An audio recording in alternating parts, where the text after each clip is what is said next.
Common এগুলো চট্টগ্রামও নাই, ঢাকাও নাই, কোথাও নাই, কেউ লেখে নাই, পারে না। কবিতার যে রংধনু বই, এটার মধ্যে অনেক কিছু পাওয়া যায়।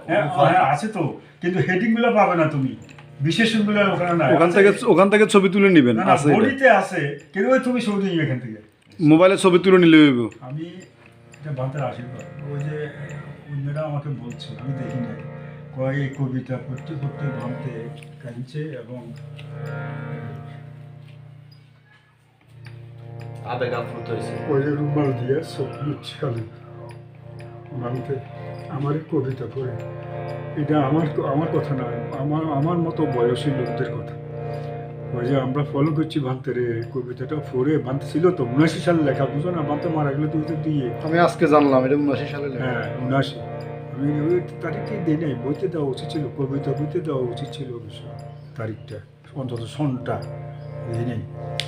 আমারও বলছে যে কবিতাটা ভান্তে ফুটতেছে, আর রুমাল দিয়ে চোখ মুছছে, আবার একটু ফুটতেছে, রুমাল দিয়ে চোখ মুছছে, এইভাবে বোধহয় ভান্তে পুরো কবিতাটা হচ্ছে, আমরা ফলো করলাম। এর মধ্যে একজনকে জানো, মজলিসের রঞ্জিত সিংহ বিনোদ, বিনোদের সাক্ষী চিনছেন? বিনোদের মজলিসের সরকার বাড়ির আচ্ছা আচ্ছা, পেশকার আলিশা থাকে যায়। যাক, এখন শোনো, ভান্তের উপরে তুমি যদি একটা কি বলবো, বাংলাদেশ জোড়া আনকমন চট্টগ্রাম, সবার শ্রদ্ধা আছে, ভক্তি আছে ভান্তের প্রতি, আবেগটা আরেক জিনিস। আমার মনে হয় ভান্তের রক্ত আমার ভিতরে আছে ভগবানের, সেই জন্য আমার আবেগটা একটু আমি মনে করি, আমি জানি না আমি ভুল বলছি কিনা। কারণ ভান থেকে বোম্বে থেকে ঢাকা আনার জন্য, ঢাকা আনা মানে বরিগাঁও আনা, যা যা করে আমি সব করছি, এটা ভান্তে স্বয়ং শুনতেছে, সাক্ষী, সবাই সাক্ষী, কিন্তু স্বীকার করবে না, ভান্তে স্বীকার করবে যে আমাদের মধ্যে শিখে দিয়েছে, তে পারবো, আর কেউ পারতো না, সাধন পারবো আমার বরিগাঁও আনার জন্য, সাধন পারবো, ঠিক আমার ভান্তে শিখে দিয়েছে। 22 মিনিট কথা বলছি আমি বাঁকুড়া থেকে। নায়ক, আমরা দশম সংঘরাজ, ও মহারাজ দশম সংঘরাজ, দশম তো বলতে হবে, দশম সংঘরাজ, এটা গানে থাকুক। পণ্ডিত ভান্তের আজকের গানের প্রাথমিক পর্যায়ে অনেক কষ্ট করেছি।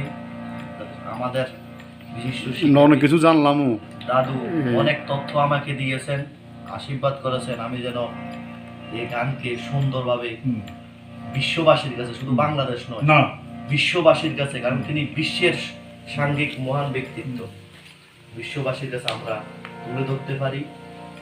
আপনারা যারা এই ভিডিওটি দেখবেন সকলে আমাদের জন্য আশীর্বাদ করবেন। আমার ভবিষ্যতে অনেক আশা আছে যে সুরের মাধ্যমে আমি এবং অধরা সিংহ, আমরা দুজনে সুরের মাধ্যমে সঙ্গের পূজা করব। আমি অত্যন্ত খুশি এবং অনেক সঙ্গের আশীর্বাদ পেয়েছি।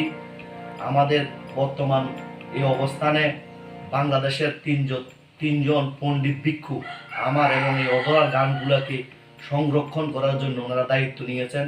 ওনারা হলেন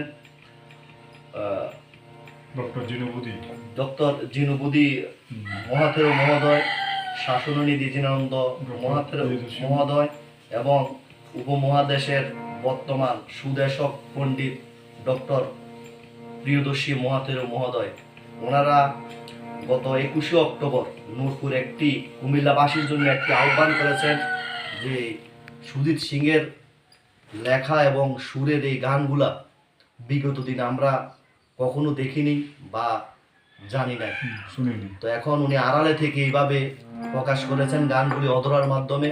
এই গানগুলাকে ভবিষ্যতের জন্য সংরক্ষণ করে রাখা হবে। আমরা সকলেই নতশিরে বন্দনা জানাই গতকালকের জন্য কৃতজ্ঞতা প্রকাশ। আর বিশেষ করে গতকাল আমাদেরকে যে আশীর্বাদ দিলেন ওনারা, জিনেশন মহাত্মার প্রয়াত জিনেশন মহাত্মার অন্ত্যেষ্টিক্রিয়া, অনাথ পিতা আমার ধর্মীয় গুরু প্রয়াত জিনেশন মহোদয়ের ভান্তের অন্ত্যেষ্টিক্রিয়া অনুষ্ঠানে যে আশীর্বাদ ওনারা করেছেন, হয়তো জানি না আমি ইতিহাসে এই ধরনের আছে কিনা, নতুন ইতিহাস এই সংঘ ভান্তেরা সৃষ্টি করেছেন।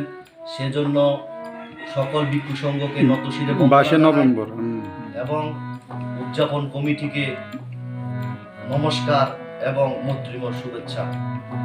সকলে আমাদের জন্য আশীর্বাদ করবেন, আমরা যেন ভবিষ্যতে এইভাবেই সুরের মাধ্যমে আমি আর অধরা সঙ্গের পূজা করে যেতে পারি, বুদ্ধের পূজা করে যেতে পারি, ধর্মের পূজা করে যেতে পারি।